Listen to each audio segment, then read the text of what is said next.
లంచాలు పోవాలంటే performance rating అనేది ఉండాలి brother. Correct brother, performance rating ఉండాలి. పర్ఫార్మెన్స్ రేటింగ్ ఆధారంగా బోనస్ ఇవ్వాలి. ఓకే, అంతే తప్ప ఈ లంచం కాన్సెప్ట్ తీసేయాలి. అరే అవులా నాకు ఇప్పుడు ఎవడన్నా రోడ్ వేసినాక రోడ్కి దానికి ఏదైతే ఇనీషియల్ గా మన అగ్రిమెంట్ తీసుకున్నామో వాళ్ళ కాంట్రాక్ట్ ఇచ్చేటప్పుడు ఈ రోడ్కి ఒక మినిమం 5 ఏళ్ళ 10 ఏళ్ళ ఎన్ని ఏళ్ళు ఉంటుందో వేస్తే ఎవ్రీ ఇయర్ ఆ మీదికెళ్ళి టాప్ లేయర్ ఆ యొక్క మీదికెళ్ళి ఒక లేయర్ వేస్తాం. కానీ లోపల ఉన్న రోడ్డు ఇది డ్యామేజ్ కాకుండా మొత్తానికి రోడ్డు పోకుండా ఉండడానికి దానికి 5 ఏళ్ళ 10 ఏళ్ళ దాని స్టాండర్డ్ నువ్వు వేసిన దాన్ని బట్టి అంతకంటే ఏది ఏమైనా వానికి నెక్స్ట్ టైం కాంట్రాక్ట్ ఇవ్వద్దు. వానికి మనం ఎంత డబ్బులు ఇచ్చినామో అంత డబ్బులు వాడు కట్టాలి. ఇట్లాంటి ఏమైనా స్ట్రిక్ట్ చేస్తే వాడు రెస్పాన్సిబిలిటీ తీసుకుంటాడు. వాడు మంచి రోడ్ వేసి క్వాలిటీ మెయింటైన్ చేస్తే అదనంగా 10% 20% నీకు పర్ఫార్మెన్స్ కింద బోనస్ ఇస్తాం.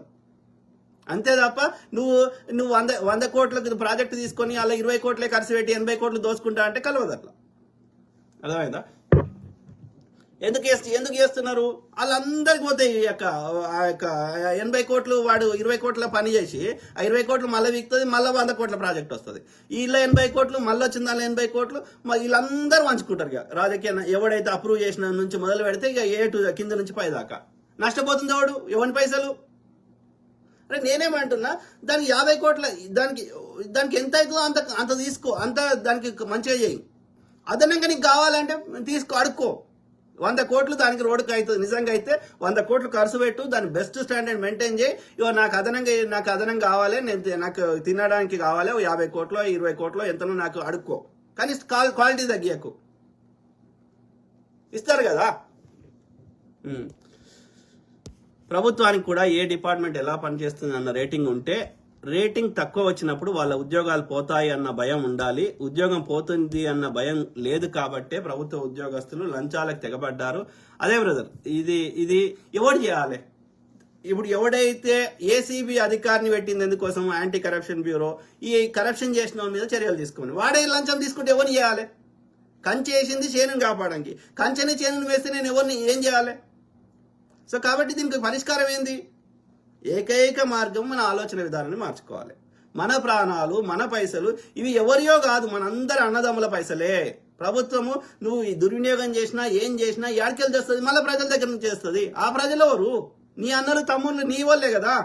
నువ్వు కూడా కడుతున్నావు కదా గరపట్టి, నువ్వు కూడా కడుతున్నావు కదా జిఎస్టీ. నీ దగ్గరనే వసూలు చేస్తారు. నువ్వు దోసుకున్న సొమ్ము గాలి ఆకాశంలోకి వెళ్ళి ఉంటుంది. అది నువ్వు బిగ్గర్ థింక్ చేయాలి. రోడ్డు మీద యాక్సిడెంట్ అయితే చచ్చిపోతే నువ్వే చచ్చిపోతావు కావచ్చు, వేరే వాళ్ళని వదిలే. నువ్వు క్వాలిటీ మెయింటైన్ చేయ రోడ్ చేస్తే రేపు నువ్వేసిన రోడ్లో నువ్వే చచ్చిపోతావు కావచ్చు. ఏం చేసుకో? నువ్వు చచ్చిపోయినాక నువ్వు దోసుకున్న నీ అన్నదమ్ముల దగ్గర దోసుకున్న సొమ్ము ఏం చేసుకుంటావురా? నీకు కష్టపడకుండా దోసుకునే మెంటాలిటీ అడుక్కో, ఇస్తాం.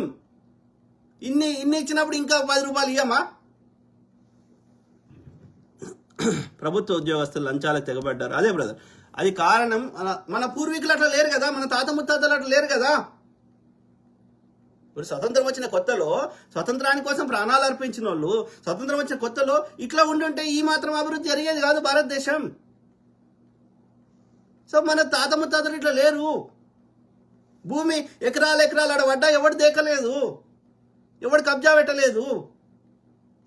ఎవడో భూస్వాములు తప్ప మెజారిటీ 99% ప్రజలు అందరు అన్నదమ్ములు లెక్క కలిసి ఉన్నారు. ఎవరిదో దోసుకోవాలి, తినాలి, ఇవాళ నాకు పూట పట్టంగా 10 పూటలు ఒకటేసారి కడుపులో పెట్టాలి, అది ఇది ట్రీట్మెంట్ కోసం మళ్ళీ హాస్పిటల్ పోయి వానికి ఫీజు కట్టాలి. ఇట్లా ఆలోచించలేదు మన పూర్వీకులు. అందుకే 90-100 ఏళ్ళు బతికిర్రు ఆరోగ్యంగా.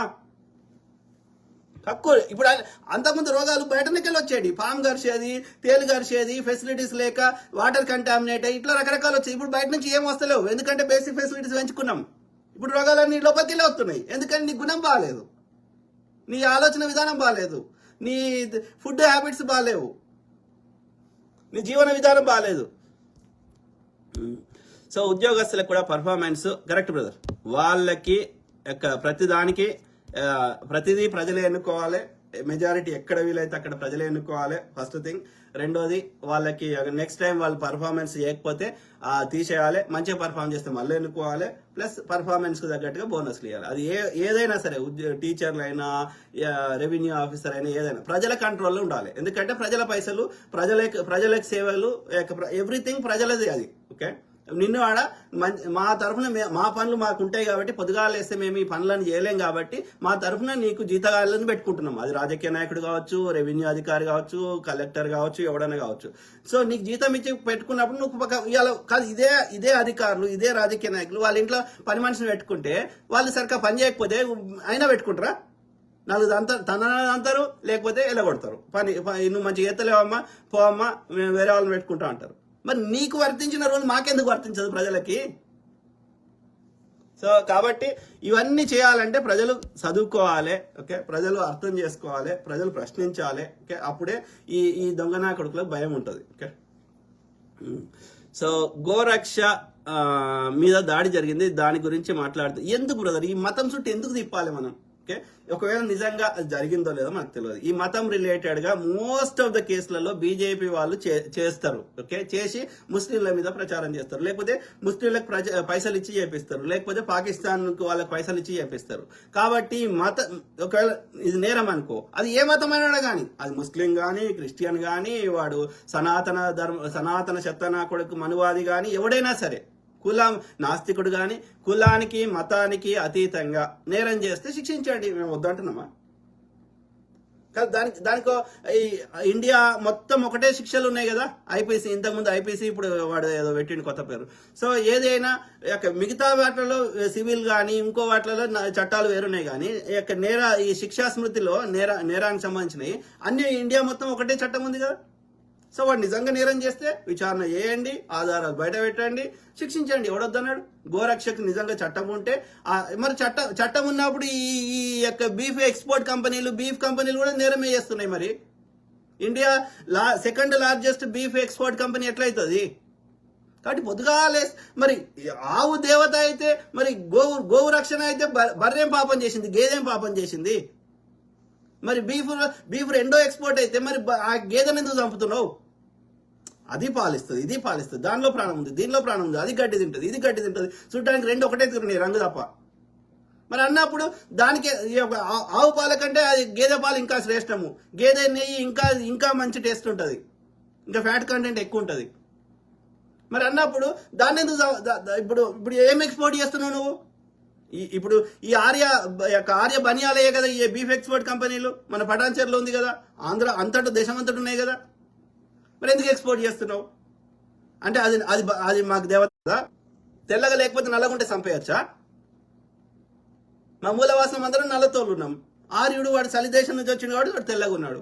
సో తెల్లగా ఉన్నాడు దేవుడైండు, నల్లగా ఉన్నాడు రాక్షసుడైండా, అసురుడైండా?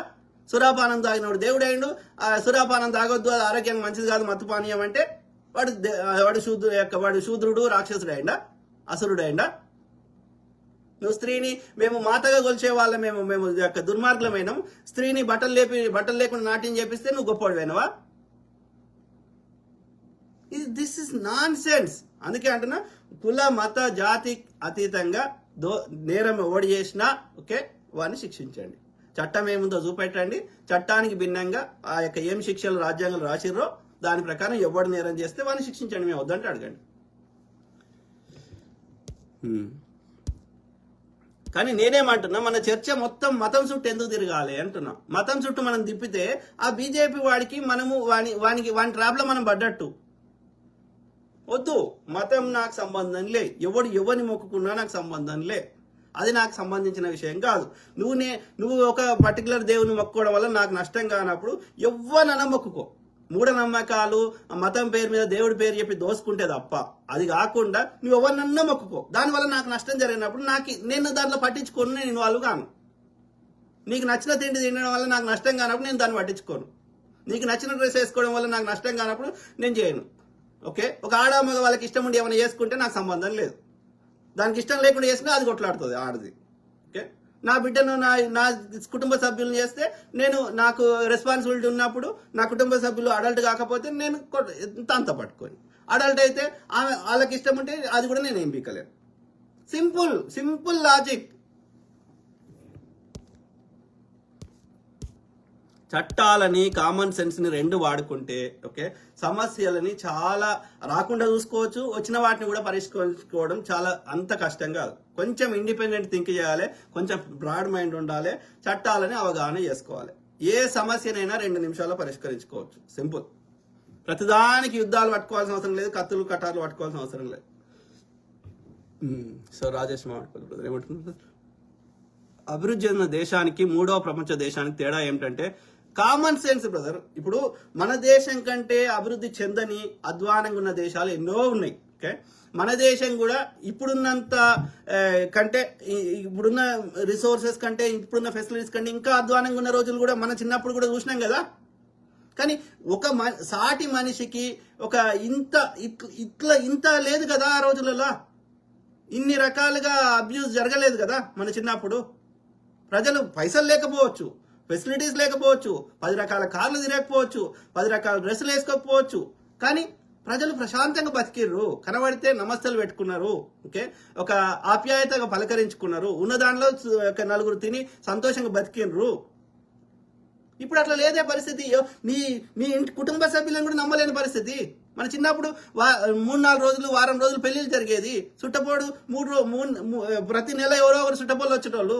ఎంత వాళ్ళ గతి లేకున్నా చుట్టపోళ్ళు వచ్చినా వాళ్ళతో ఉన్న దాంట్లో వాళ్ళకి పెట్టుకొని సంతోషంగా తిన్నారు, పన్నారు, ఒకరికొకరు కష్టానికి సుఖానికి ఉన్నారు మనుషులు.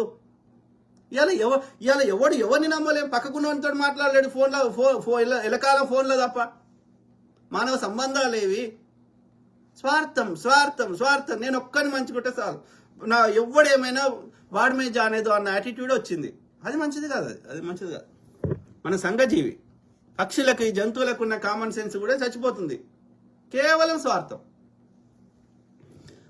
సో రాజేష్ మామిడిపల్లి, అభివృద్ధి చెందిన దేశానికి మూడవ ప్రపంచ దేశానికి తేడా ఏమిటంటే అభివృద్ధి చెందిన దేశాల్లో ప్రజల లెవెల్లో, గల్లీలో, గవర్నమెంట్ ఆఫీసులలో అవినీతి, లంచం ఉండదు. అదే బ్రదర్, అక్కడ ఇవన్నీ ఆలోచించి అభివృద్ధి దేశాలలో చట్టాలు స్ట్రిక్ట్ గా చేసిండ్రు. ఆ చట్టాలని స్ట్రిక్ట్ గా ఇంప్లిమెంట్ చేస్తున్నారు. అంటే అర్థమైంది, ఎక్కడో చోట ఈ స్ట్రిక్ట్ గా ఇంప్లిమెంట్ చేసే కాన్సెప్ట్, చట్టం నుంచి, నేరం నుంచి తప్పించుకోకుండా ఉండే కాన్సెప్ట్ ఈ పై నుంచి కింద నుంచి లేయర్స్లలో ఎక్కడో చోట ఎవరో ఒకరు దాన్ని స్ట్రిక్ట్ గా పాటిస్తున్నారు. అంటే కరప్షన్ గా ఈ లొంగిపోకుండా. సో అందువల్ల ఆ చట్టాలు ఇంప్లిమెంట్ అవుతున్నాయి కాబట్టి, ఆ భయం ఉంది కాబట్టి వాళ్ళు నేరం చేయడానికి జంకుతున్నారు. అంటే ఈ సైకిల్లో లేదు. నాకు తెలిసి, మేబీ ఐఎమ్ రాంగ్, బట్ నాకు అర్థమైన కాడికి వాళ్ళు కూడా ఆ పైన ఎందుకు చేస్తున్నారు అంటే, మోస్ట్ ప్రాబబ్లీ ప్రజలు ఊరుకోరు, ప్రజలు తంతరు, నెక్స్ట్ టైం ఓటేయరు, లేకపోతే ప్రజలు గనులు ఉన్నాయి, సివిల్ వార్ అవుతుంది అన్న భయంతో ఆ పైన అధికారులు కూడా ఏది దొరకకుండా చేస్తున్నారు, కానీ దొరికేటట్టు అయితే చేస్తలేరు. ఎందుకైతుంది కారణం? లేకపోతే వాళ్ళు కూడా చేస్తారు. ఇప్పుడు పై లెవెల్లో చేస్తున్నారు, ఇంకోని చేస్తున్నారు, దొరకకుండా చేస్తున్నప్పుడు ఇంకో ఏదైనా చేయగలుగుతారు వాళ్ళు. ఎందుకు చేయలేకపోతారు? ప్రజలు ఊరుకుంటలేరు. ఇక్కడ ప్రజల చైతన్యం ఉన్నది. ప్రతి చోట కెమెరాలు పెడుతున్నారు. కెమెరాలో చూపెట్టింది ఆ యొక్క కోర్టులో సరైన న్యాయం తీర్పు చెప్పకపోతే కొట్లాడుతున్నారు. అయినా తీర్పు దొరకకపోతే ఆయుధాలు పట్టుకొని ఒకరిదొకటి షూట్ చేసుకుంటున్నాడు. అంటే సివిల్ వార్ అవుతుంది. అంటే ఇక్కడి ప్రజలు అన్యాయాన్ని టాలరేట్ చేయరు అన్నది ఈ పై నుంచి కిందికి ఉన్నటువంటి అధికారులకి భయం ఉంది. కాబట్టి వాడికి నచ్చినా నచ్చకపోయినా వాడు చట్టాన్ని గౌరవించే ప్రయత్నం చేస్తున్నాడు. అంటే అర్థం ఏంది? మన దేశంలో కూడా మార్పు రావాలంటే ఇప్పుడు తెలంగాణకి, ఆంధ్రాకి, ఉత్తరాది రాష్ట్రాలకు తేడా ఏంది? దక్షిణాది రాష్ట్రాలకి, ఉత్తరాది రాష్ట్రాలకి అక్కడ ఎందుకు ఎక్కువ అబ్యూజ్ జరుగుతుంది? ఇక్కడ ప్రజలు ఊరుకోరు. అన్ని ఉద్యమాలు, భూదాన ఉద్యమాలు, లేకపోతే భూమి వంచే కార్యక్రమాలు, లేకపోతే మావోయిస్టు, నక్సలైట్ యుద్ధాలు, ఇవన్నీ సాయుధ పోరాట యుద్ధాలు ఎక్కడ జరిగిన, తెలంగాణ పోరాట ఉద్యమాలు ఎక్కడ జరిగినాయి? సో ఇక్కడ ప్రజలు ఊరుకోరు అన్న భయం ఉంటది. కాబట్టి వాడు 4 సార్లు ఆలోచిస్తాడు ఏం తప్పు చేయాలంటే. సో కాబట్టి ప్రజలందరూ చదువుకొని, ప్రజలందరూ ప్రశ్నించడం స్టార్ట్ చేస్తే, ప్రజలందరూ అన్యాయాన్ని ప్రశ్నిస్తే, నెక్స్ట్ టైం ఓటేయరంటే వాడు ఎందుకు చెప్పినట్టు వినాడు? So same thing here.